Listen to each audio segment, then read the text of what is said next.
Greetings, welcome. Again, welcome to the TJ Money Show. And on this show, we talk about anything and everything around money, particularly around the property space, because I'm a businessman, I do property. That is what gave me a little bit of money from when I was an employee, and I have just continued doing that within the space. But today, I want us to talk about something that someone else has sent us an email, and they said to us, how do I get business rights on a residential property? That is a question that they asked. And by the end of this show, I am going to be able to demonstrate to you on how one can get business rights on a residential property. It almost assumes that this person has started a business and they are potentially working from home, or potentially their business is now grown. So they've bought a property, a residential property, and now they are looking for residential properties, turning the residential property into a business. Now, this person here is asking a good question because a lot of people get into trouble. Yeah, a lot of people get into trouble. I've seen people that operate taverns. I've seen people that operate creches. I've seen people that operate,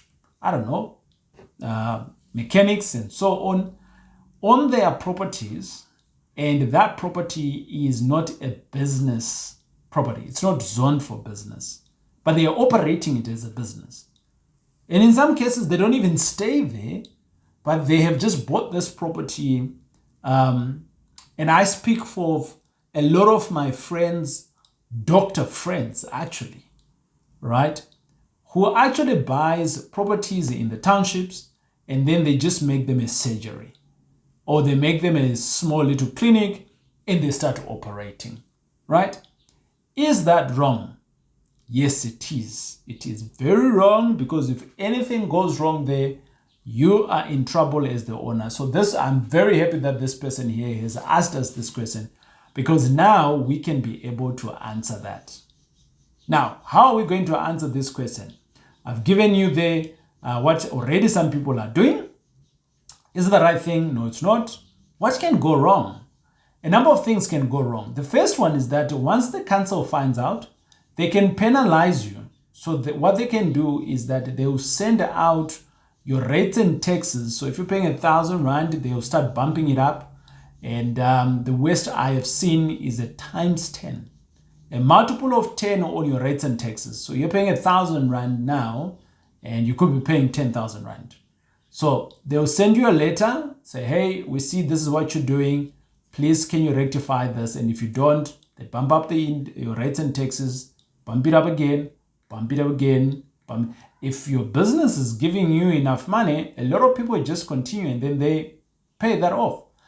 But that's not the right thing. The right thing that you should be doing actually is you need to consult a specialist who can help you with this. But you could be saying to yourself, TJ, I can afford to pay 10 grand, man. The worst case scenario is that they can come out. Yes, the council can come out and shut you down.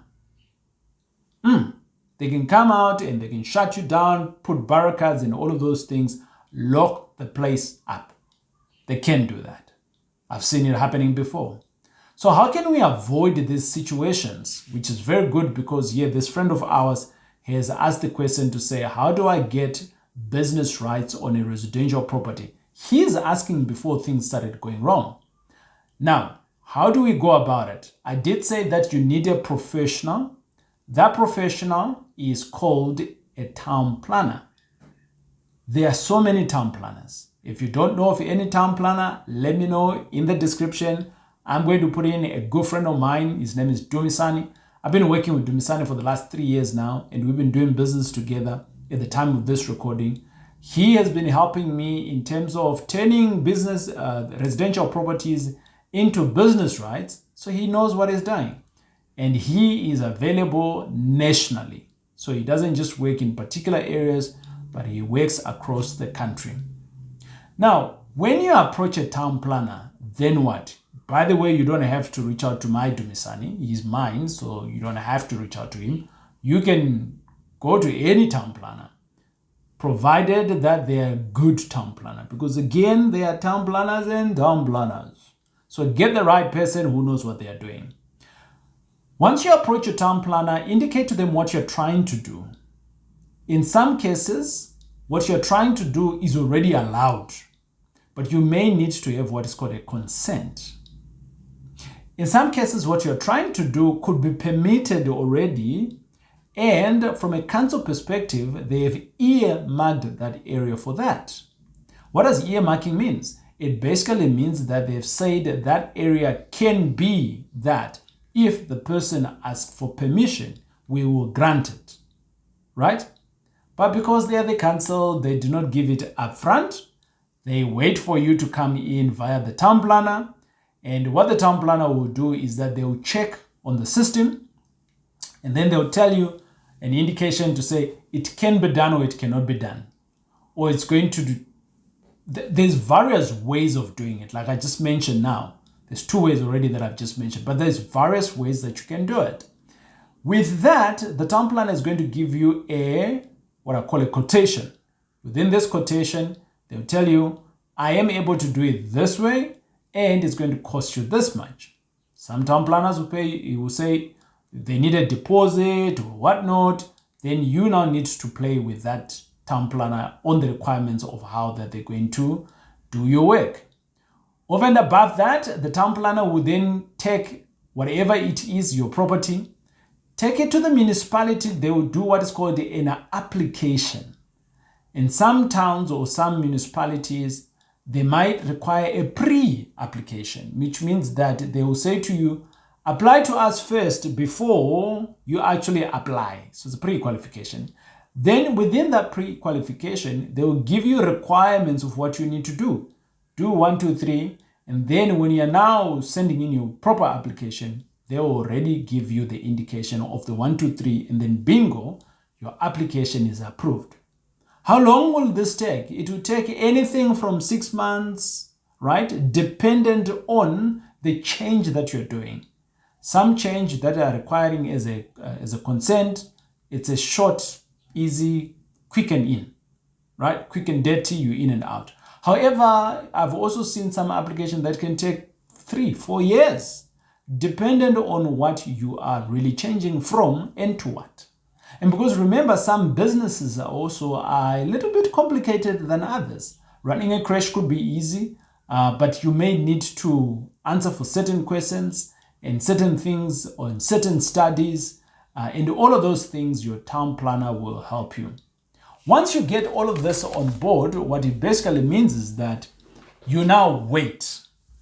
Yes, you literally wait, and your town planner now gives you updates regularly, once in a month, once in 2 months, whatever that you guys agree upon.